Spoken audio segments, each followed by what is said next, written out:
Rickard from MI6 Sweden. Today we're going to talk about Thunderball and The Spy Who Loved Me, two of Fleming's books. And before we do, I hope that you will subscribe, and I hope you will like, and I hope you will give a comment if you like what you see. Don't miss my other videos that are out there on YouTube. They are about my collection, film by film, and some specials like this one about the books. Okay, let's dive right in to Thunderball. Thunderball was Fleming's 9th book, and it was loosely based on a movie script written by several others than Fleming. The one that we have heard of is Kevin McClory, who was not at all happy with the fact that Fleming stole most of the movie script and turned it into his next book about Bond, without consulting the other writers. This would be a big discussion, and it would be a thing for the courts for years to come, but that is another story. This is the first of 3 novels that features the villain Ernst Stavro Blofeld, the head of Spectre. Spectre stands for Special Executive for Counterintelligence, Terrorism, Revenge and Extortion. Bond is looking for 2 nuclear bombs that has been hijacked in mid-air.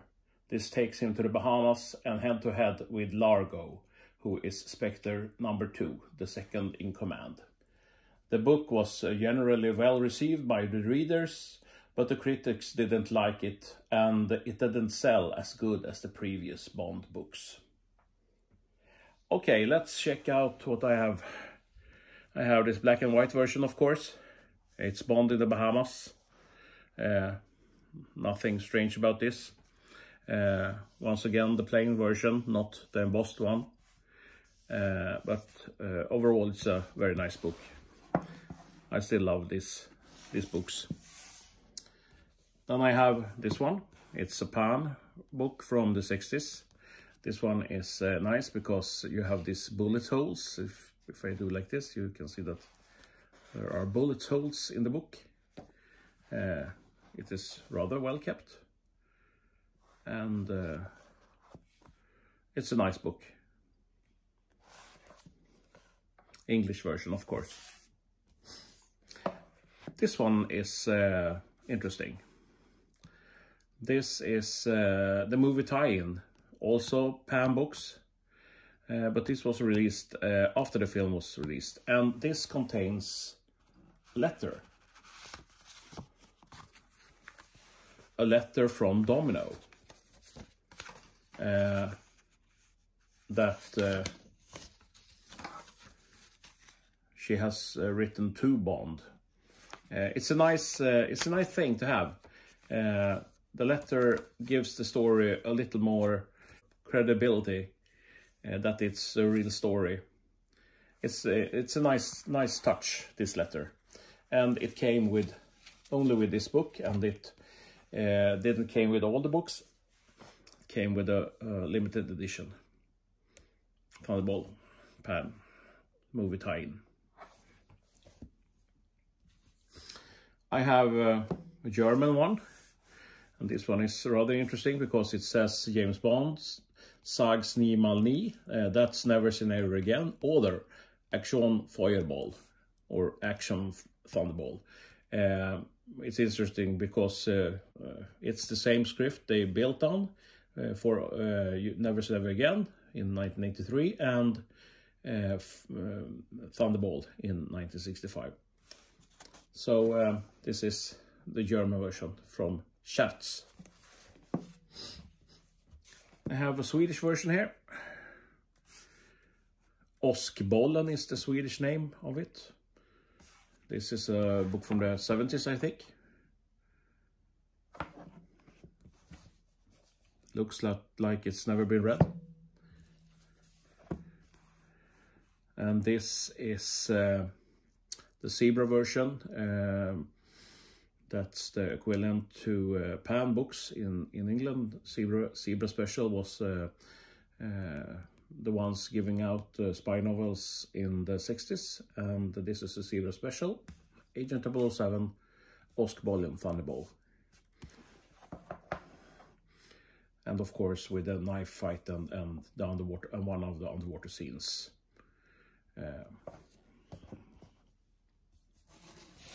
And then I have this one. It's the Bonnier version. I have shown you this before. Sorry. I have moved my light because I didn't like the glance it gave in the previous video, so I hope that you can see the book better now. Okay, as I did before, I will show you some things from the movie also. I think that this one is rather interesting. This is a cigar tube, Romeo Juliet, and this one Q gives to Bond, and it contains his breather. And of course I have also the breather here. James Bond's breather. Interesting enough, the US Navy contacted the filmmakers when they saw this movie and asked if they could buy this version, and they also asked how long it would make a man stay underwater, and the filmmakers didn't believe their ears because this is obviously a fake, doesn't work. But they answered to their US Navy that it can hold a man underwater for as long as he can hold his breath. This is rather nice, I think, the breather. The underwater scenes is a big thing in this movie. I have this one. It's Cyclops from the 60s, and it is signed by Evelyn Bow something. I don't remember what, and I can't read it. She is the stunt double for Domino in Thunderball. So in some of the underwater scenes, it is not Claudine Auger you see, it is Evelyn. And this one she has signed for me. And then I have a lot of autographs, but I think this one is rather nice. Sorry, take this one away so you can see. It's the Thunderball credits, and it's signed by none other than Tom Jones. This is also a rather nice thing to have in your collection. Tom Jones. Well, that was all for Thunderball. Let's move on to The Spy Who Loved Me. In the next Fleming Bond novel, Fleming exploits another way to write. The 10th book in the series was called The Spy Who Loved Me, and it was published in 1962. This is the shortest of Fleming's Bond books and is told in first person. But it is not Bond that is that first person. It is a woman named Viv Michelle. Bond comes into the story about 2/3 into the book. His mission, or rather what he does, is that he saves Viv from being murdered and raped at a hotel. Bond comes there by accident. Fleming had thoughts of killing Bond off since he had grew tired of writing about him, but changed his mind since this new book was fairly easy to write. The critics was not kind to this new way of writing, in comparison to his previous books. Also, the readers let Fleming down and didn't buy the book. This is the book that sold least of Fleming novels, and is also the book that is the easiest to get hold of today. Maybe it's because they didn't sell much of them. This is my Jonathan Cape version of The Spy Who Loved Me. It doesn't cost as much as the other books, though it's a first edition. But if you want to buy a Bond book, I recommend you to buy the Spy Who Loved Me if you want to have it on your shelf, because they are not so expensive as the other books. As I said, it's the Cape version. Then I have this one, and this is the Grey series once again, and this one is the more exclusive one with the embossed gold letters and also Fleming embossed. This is a bit worn here, but overall it's rather nice. As I said before, I have all the Bond books in this series. Then I have the Coronet version of The Spy Who Loved Me. Still love this, the art on the fronts of these books. I think these may be the most beautiful of the Bond books in pocket version.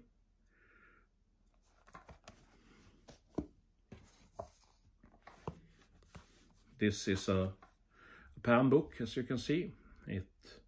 This is a rather nice front. I think it's a map, and it's flames coming out of the map. It's subtle, but it does something to the book. It catches your eye. And there on the back you have the man himself, Ian Fleming. And this, as I said, is written in first person, but it's Viv Michel. That's the first person in this book.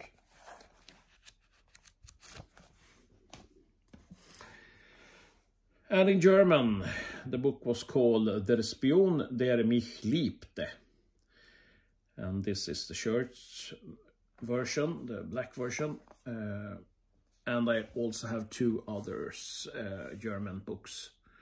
I don't have any Swedish. I don't have The Spy Who Loved Me in the Swedish version. I thought that I had one. Well, maybe I have in somewhere, but I didn't find it for this video. This is also one of the pocket books. German version, The Spion, der mich liebte. And this is another version of the same book.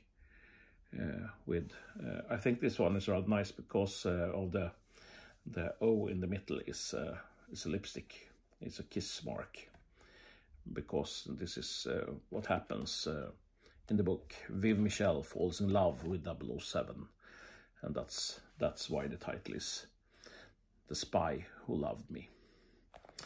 Okay, my friends, I have some things also from the movie.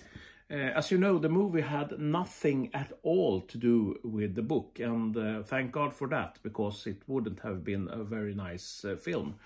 The film with Roger Moore from 1977 is, though, one of the greatest Bond films, I think. And here we have a business card from Mr. Stromberg, who, if you read Christopher Wood's book, you can read the backstory of Mr. Stromberg, Carl Stromberg, and he is Swedish. In the backstory, it tells that he's born in Sweden, and that's rather interesting, because that was something I didn't know before. Stromberg Shipping Lines with the fish. And in the movie, Bond travels from London to Cairo to meet his contact. And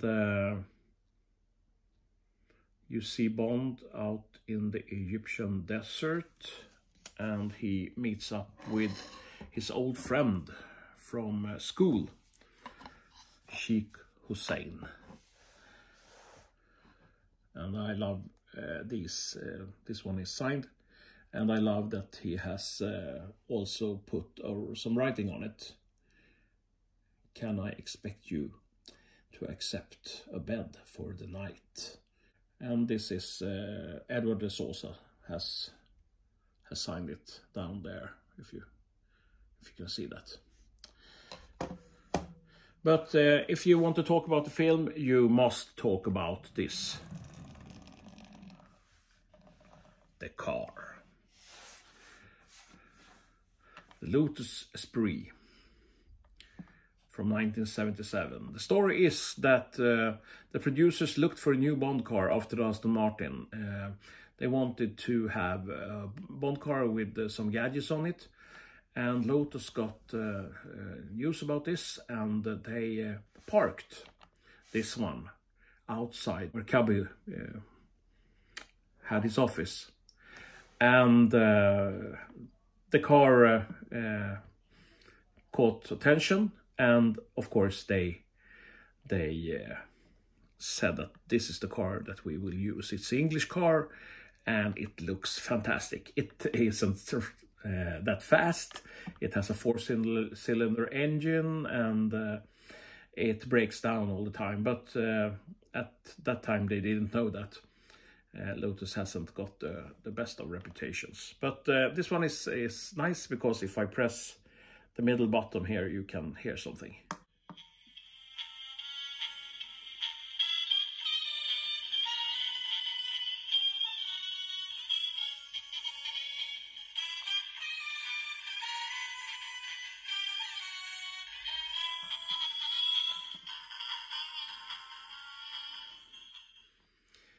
A funny little gadget, funny little car. But I would give anything to have one in real life. They are beautiful, really. Okay, let's go back to the initial screen then. And we're back. Thanks for watching. I hope to see you next time. And don't forget to subscribe and like and check out my other videos. MI6 Sweden will be back, and this is Rickard signing off.